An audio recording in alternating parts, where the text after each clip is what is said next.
Yine devran dolanıp mahi mehrem geldi. Yine devran dolanıp mahi mehrem geldi. Sinəzən dəstələr əldə qara pərçəm gəldi. Sinəzən dəstələr əldə qara pərçəm gəldi. Qəm gəldi, qəm gəldi. Can Hüseyn, Can Hüseyn, Can Hüseyn, Can Hüseyn. Nənələr ildə açar boğçaları ahəstə. Tapşırar oğluna dur ol ağama dilbəstə. Dikmişəm bir qara köynək sənə mən dil xəstə.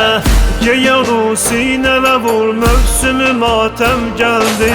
Qəm gəldi, qəm gəldi. Can Hüseyn, Can Hüseyn, Can Hüseyn, Can Hüseyn.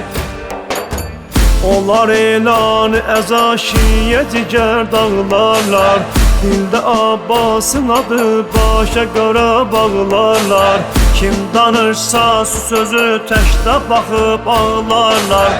Eşidər əhli xirət naləyə aləm gəldi. Qəm gəldi, qəm gəldi. Can Hüseyn, Can Hüseyn, Can Hüseyn, Can Hüseyn. Bu əza ilə müxalif ona kim rüsvadır? Sünüsü məclisinin müştərisi Zəhradır. Anası səsləyin ey Fatimənin övladı. Bəlkə məhri bura Zəhra ilə bahəm gəldi. Qəm gəldi, qəm gəldi. Can Hüseyn, Can Hüseyn, Can Hüseyn, Can Hüseyn.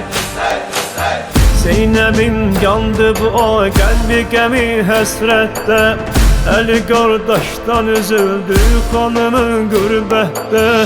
İtiribdi balaların neçəsin qarətdə. İddəni Şami qərib anda sayıb kəm gəldi. Qəm gəldi, qəm gəldi. Can Hüseyn, Can Hüseyn, Can Hüseyn, Can Hüseyn.